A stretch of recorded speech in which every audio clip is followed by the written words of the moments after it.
Alrighty, here we go. We're going to do algebraic reasoning and proving statements about segments.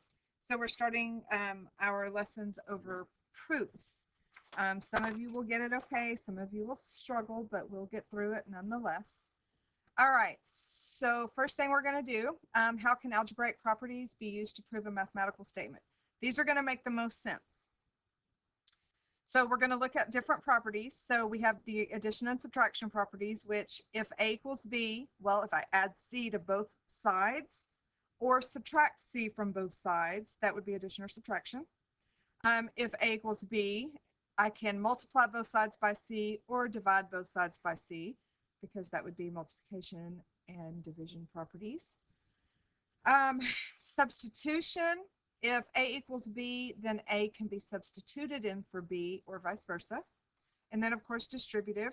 If A times B plus C, then it equals A times B, because you multiply here, then you multiply here. All right, so let's name a property.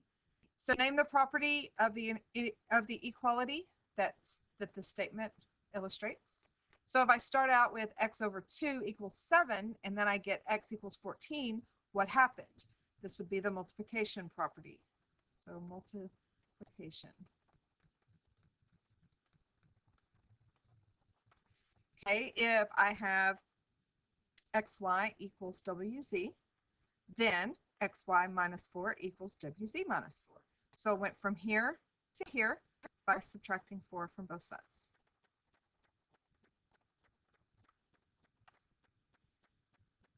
If I start with 2 times x plus 3 equals 12, then I get 2x plus 6. This would be distribution or distributive.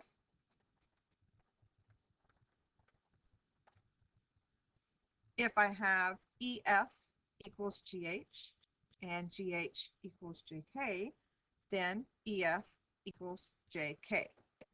This is substitution because I am replacing this with what it equals, which would be this. So this is substitution. So it's replacing, not subtraction, substitution.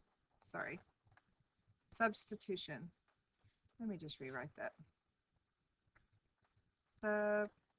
Substitution. That was sloppy. All right, so now if I'm going to solve the formula, A equals 1/2 BH for B. So that means I want it to say B equals. So if I start out with A equals 1/2 BH. Well, the first thing I'm going to do is multiply both sides by 2, because if I multiply this side by 2, it cancels, and I multiply this side by 2. Now I have 2A equals BH. Well, if I want B by itself, then if I divide by H, then I get B by itself. So B equals 2 times the area divided by the height. So now I want to find the base of a triangle. So now I'm going to find B, since it already says B equals. So B equals 2 times the area, which is 952,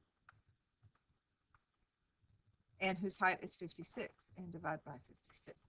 So 2 times 952 divided by 56 is 34. Sorry. So your base is 34, and don't forget to make sure you use your units, which are feet. All right, these are two super simple properties. The reflexive property is kind of like a reflection. When you look in the mirror, you see yourself. So A is equal to A because it's looking into the mirror. The symmetric property is basically A equals B, flip it around, now B equals A. Then you have transitive. Transitive is kind of like, it's similar to substitution, but you more or less look at it instead of replacing something. It's kind of like that law of syllogism where things canceled out. So if A equals B and B equals C, these two are equal to each other, so therefore these two are equal to each other. So if JK equals KL and KL equals 16, Since these two are equal to each other, you're left with these two, which would be transitive.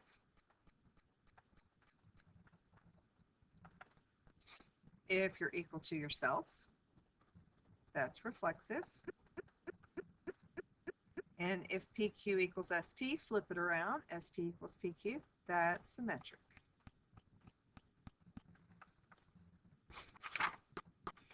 All right, next page. All right, so let's talk about writing a proof. The proof, it's a logical argument that uses deductive reasoning, so you're using your facts, your definitions, your properties, your theorems, your postulates. So we're going to write two-column proofs. This is what we're going to do. So we're not going to worry about these other two right now. We're just going to focus on the two-column proofs.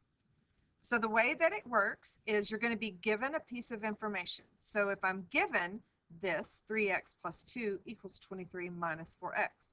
So that's your very first statement. You have to state what is given to you. The reason you're using it is because it's given. And then you go through and systematically solve it, giving me a reason for every step. So see how here I have 3x plus 4x plus 2 equals 23. So see how I went from 23 minus 4x to just 23? That's because I used the addition property and I added 4x to both sides. Then I went from 3x plus 4x to 7x. So this would be combining like terms. So you're just telling me each step that you take to solve your algebra problem. Now I have 7x equals 21. So now I went from 23 to 21 because I subtracted 2 from both sides. And then I went from 7x to just x because I divided by 7. Your very last statement will always be what you're trying to prove. This is never a reason. Never a reason, ever. Never a reason. It's a statement that you're trying to make. I'm trying to prove this. All right. So the next thing is given. -5 times, so -5 times 7w plus 8 equals 30. This is given to me. So this is always first. Always, always, always. Make this box go away. There. All right. Next. The next thing I want to do is distribute. So I'm going to go -35w minus 40 equals 30. So I distribute it first. And then I'm going to add 40 to both sides. So I get -35w equals 70. So addition. And then I'm going to divide both sides by -35. So w equals -2 by division. And that's how you're going to solve your algebra proofs. All right. These properties also work on congruence for segments and other things as well. So anytime something's equal to itself, it's always going to flat out just be your reflexive. And then symmetric is always going to be flipping it around. Transitive is always when that middle piece kind of cancels itself out and you're left with what's left over. So let's name the property that illustrates this statement. If JL is congruent to XY, I'm sorry, YZ, and YZ is congruent to JL, we just flipped it around. So this is symmetric. All right, so given. They've given me that LM is congruent to NP. So they told me that. Sometimes they'll tell it to you in one place. Sometimes they'll tell it to you in a picture. Either way, if it's given to you, it's given and you want to use it. The next thing we want to do is start working towards this. So this is our final goal. So this is our final statement. So final statement. And remember, this is never a reason.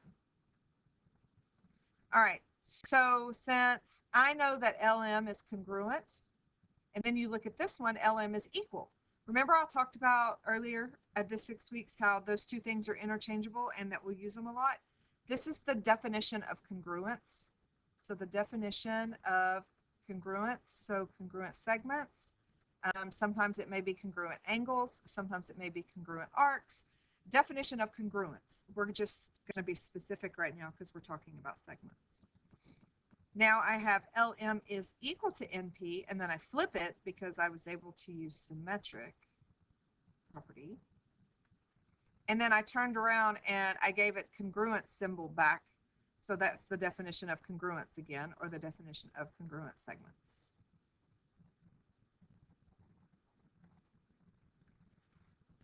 And I promise we'll do lots of these in class. So if you feel overwhelmed right now, that's okay. Just keep taking your notes. We will talk about it more in class. All right. This time they've given M is the midpoint of AB. There's no picture, so you have to draw a picture. If there's not one, draw one. Without pictures, it's a lost cause. So I have segment AB. M is the midpoint. Don't know why that box keeps popping up, but it's driving me nuts. So M is the midpoint. Remember, when it's a midpoint, you have to put your congruence marks. So this is given because they told me. So AM is congruent to MB. I was able to mark that because that's the definition of a midpoint.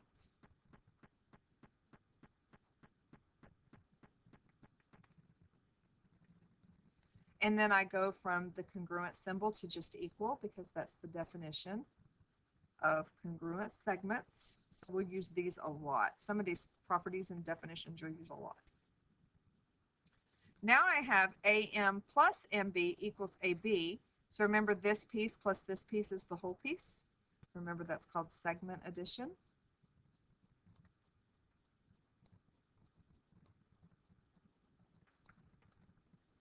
Now I have AM plus AM.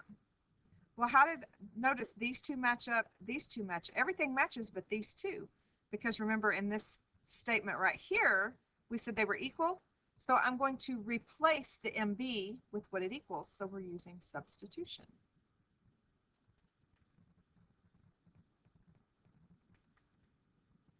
Now I can do AB equals 2AM. Since there's two of these, that's combining like terms, or if you want to call it distributive. No, that's not distributive. That would be combining like terms. I'm looking at my old notes.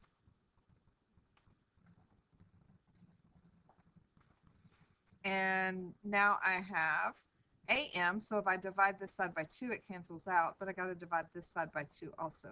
So then you're left with AM equals. So notice these are the last two steps. I wanted to prove these. So that would be division. So division. So these are your reason bank. So the things you got to choose from. We used given, we used definition of midpoint, we used definition of congruent statements, we used segment addition, let's see, definition, distributive. We did not use distributive because that was combining like terms. There was no distribution to be done. So that was just a typo that I did not fix. All right, so let's talk about as an application. We have a park, a shoe store, and a pizza shop, a movie theater. They're all located in order on a city street. So they're all on the same street. So we need to draw a city street, and there are 4 spots. So I'm just going to put 4 dots.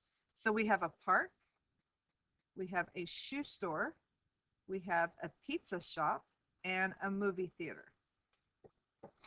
So park, a shoe store, a pizza shop, and a movie theater. Those are my points. The distance between the park and the shoe store is the same as the distance between the pizza shop and the movie theater. Show that the distance between the park and the pizza shop, so between the park and the pizza shop, the park and the pizza, is the same as the shoe store to the movie theater. So I want to prove that PZ is congruent to SM. That's what I want to prove. So they gave me PS was equal to ZM. So PS was equal to ZM. That's what was given, because that's how I was able to mark this. They want me to prove that PZ is equal to SM. So I want to prove that PZ is equal to SM. All right, so if PS equals ZM, well, I know that PZ, I know this whole piece is this piece plus this piece. So PS plus SZ, so that's segment addition.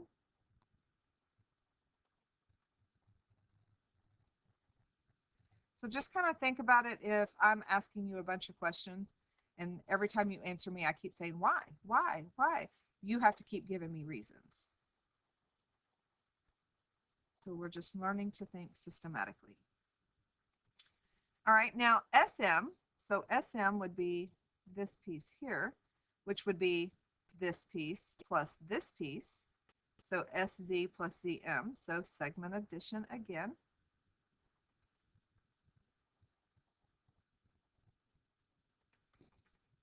Now I've got that PS plus SZ, which is this piece here, and SZ plus ZM plus SZ, which is this piece here.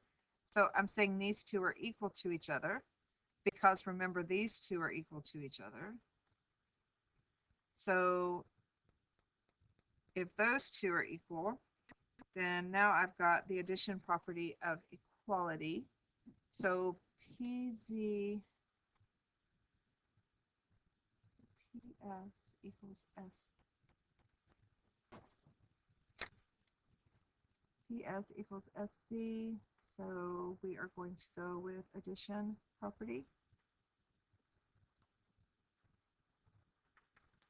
because I'm going to take these two letters here,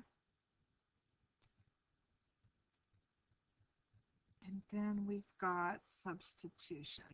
So since this is equal to this and this is equal to this, I'm going to substitute. And we're going to redo this one in class because this one deserves more attention. So we will do this one again in class. All right, so that will take care of our notes for now.